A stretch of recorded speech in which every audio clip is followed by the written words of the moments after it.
Patrick Beverley once looked at Steph Curry and basically said, the next 5 years belong to him. The problem was simple. Beverley was already 31, not 23, not some young superstar about to explode. The Clippers had just beaten the Warriors on opening night in 2019, and Beverley felt like it was time to claim the league. Curry reportedly answered with one cold question, "Aren't you 31?" And that pretty much ended the argument. Over the next 5 years, Beverley made 0 All-Star teams, 0 All-NBA teams, and 0 finals. He kept changing uniforms. Curry won the 2022 championship and took home Finals MVP. The 5 years Beverley claimed never became his. They were not even close. A Warriors fan once tweeted that LeBron was 30 and this whole thing would not last much longer. At the time, it did not sound insane. LeBron had already played 12 NBA seasons. He had been going to the finals every year.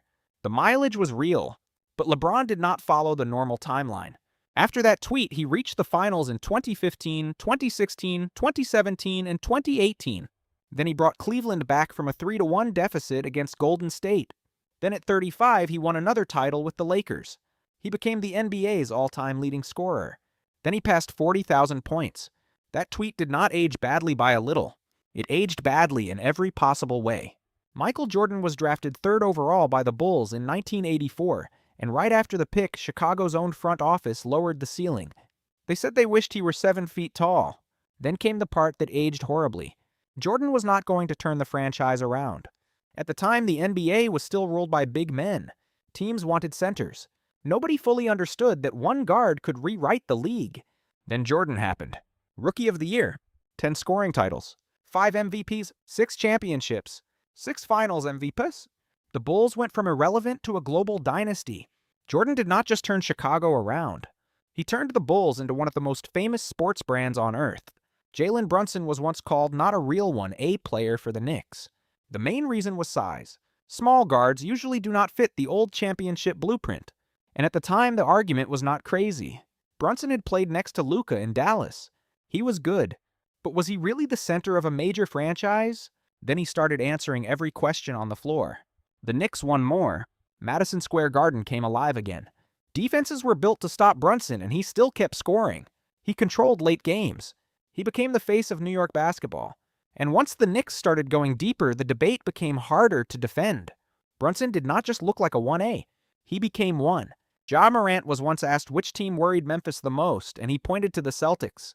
The West. He said Memphis was fine. That sounded cold. And at the time, the Grizzlies had reasons to be confident.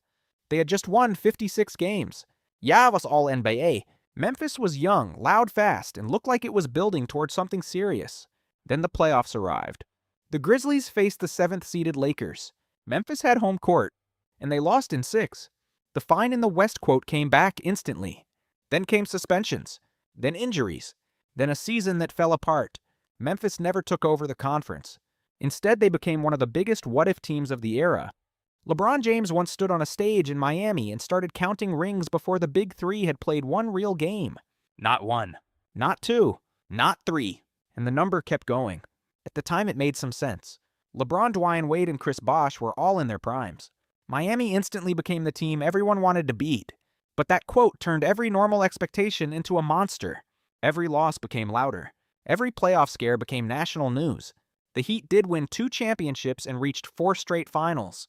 That is a real dynasty-level run. But because LeBron said the quiet part way too loudly, 2 rings somehow felt like a disappointment.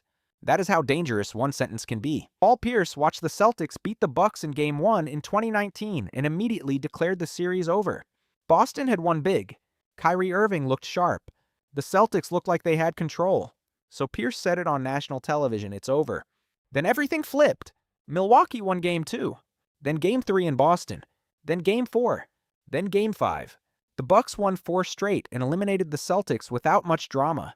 Giannis took over. Kyrie got worse as the series went on. Pierce's quote turned into a playoff curse. Even now, whenever a team wins, Game 1 fans bring it back. The series was never over. It had barely started. If you like NBA stories like this, subscribe. Now back to the most expensive mistake on this list. Latrell Sprewell's case is brutal because the offer was real, the age was real, and the decline was already visible. In October 2004, Minnesota offered him a 3-year, $21 million extension. For most players, that is security. For Sprewell, it felt like disrespect.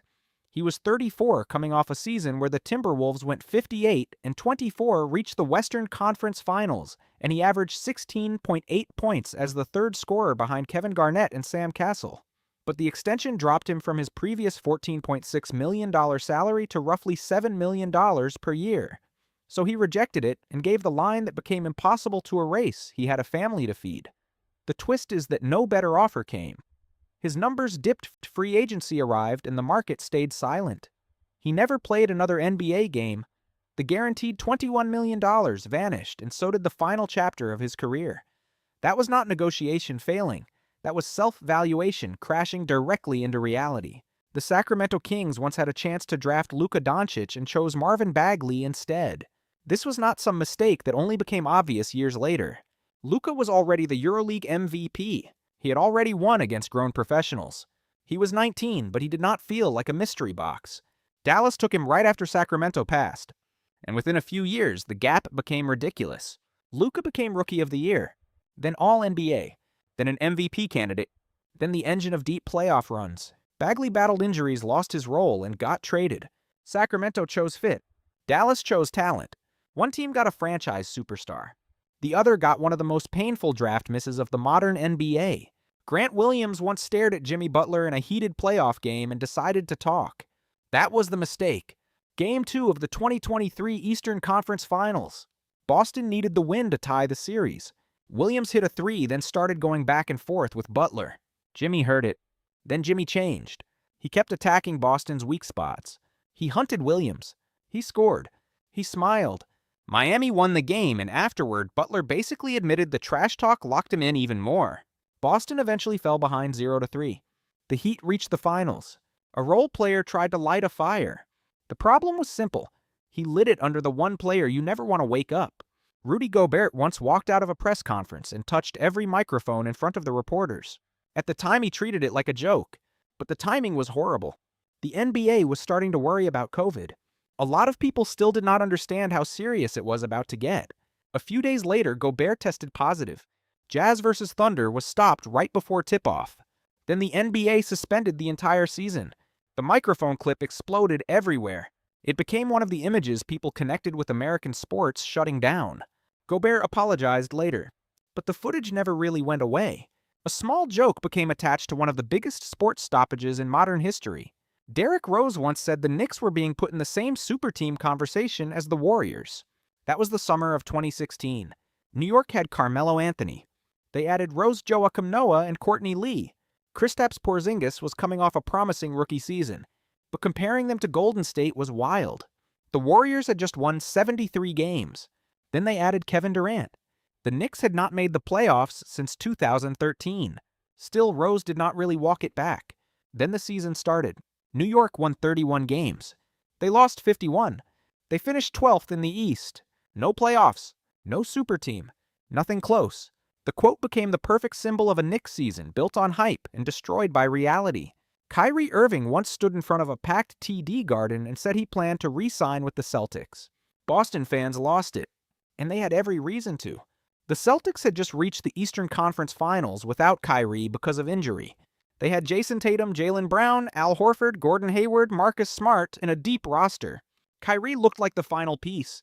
He even talked about building a legacy in Boston. Then the season started cracking. Chemistry became a problem. Kyrie began sounding less certain about the future. The Bucks eliminated Boston in 5 games. After the season, Kyrie left for Brooklyn. No trade. No return. Just one public promise that turned into betrayal for Celtics fans.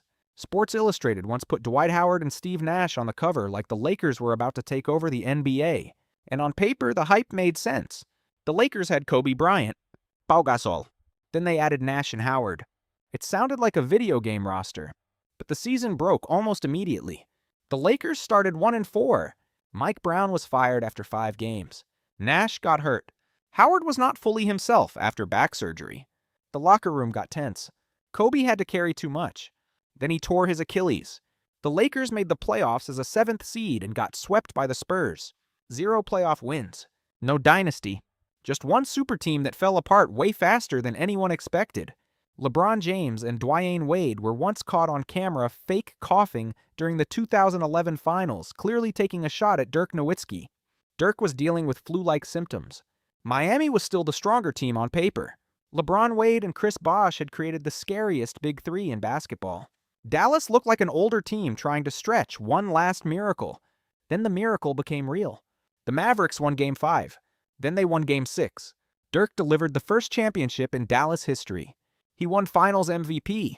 LeBron had the worst Finals series of his prime. The fake coughing clip became the perfect receipt. The player being mocked won everything. The players doing the mocking had to live with that footage forever. NBA history is full of moments like these. One quote too early. One joke at the wrong time. One decision that sounded smart. Then time came back and made it look ridiculous.